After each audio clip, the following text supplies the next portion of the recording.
எப்பவுமே நம்ம ட்ரெஸ் எடுக்கும்போது, நம்ம அளவுக்கு நம்ம பார்த்து நல்லா ஃபிட்டிங்கா இருக்கா, இல்லையான்னு சொல்லி ட்ரையல் பண்ணிலாம் பார்த்து நம்ம எடுப்போம். ஏன்னா சைஸ் வந்து கரெக்ட்டா இருக்கணும். அப்பதான் நம்ம வேர் பண்ணாலும் நாம வந்து அழகா தெரிவோம். அதே மாரி தாங்க எங்க வீட்ல இருக்க சுவாமி விக்கிரங்களுக்கு வந்து என் கையாரயே வந்து ஸ்டிச் பண்ணி போட்டு விடுவேன். ஏன்னா வெளிய மார்க்கெட்ல வாங்கிட்டு வந்து போட்டு விடலாம்.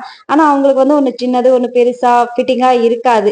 அதனால எந்த விசேஷமா இருந்தாலும் சரி, என் கையாலவே ஸ்டிச் பண்ணி அவங்களுக்கு போட்டுடுவேன். இந்த வாட்டி தீபாவளிக்கு வந்து பார்த்தீங்கன்னா, அவங்களுக்கு நான் ஸ்டிச் பண்ண ட்ரெஸ் கலர் வந்து பேபி பிங்க்ல டார்க் பிங்க் லேஸ் வச்சு தான் ஸ்டிச் பண்ணியிருக்கேன். இது வந்து பார்த்தீங்கன்னா, மகாலட்சுமி தாயாருக்கு ஒரு ஷால் ஸ்டிச் பண்ணியிருக்கேன்.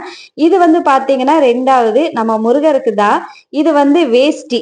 இது வந்து வேஷ்டி மாரி நான் கட்டி விடுவேன். அதுக்கப்புறம் வந்து இது வந்து பார்த்தீங்கன்னா, அவங்களுக்கு சைடுல போடுறதுக்கு துண்டு மாரி. இந்த ட்ரெஸ் வந்து நம்ம குட்டி கிருஷ்ணருக்கு தான். அப்படியே எனக்கு ஒரு சாடியில வந்து ஃபால் வைக்க வேண்டி இருந்தது. அந்த சாடிக்கும் ஃபால் வச்சுட்டேன். இந்த தீபாவளிக்கு நம்ம சுவாமி விக்கிரங்களுக்கு ட்ரெஸ்லாம் எப்படி இருக்குன்னு கமெண்ட்ல சொல்லுங்க. Bye by.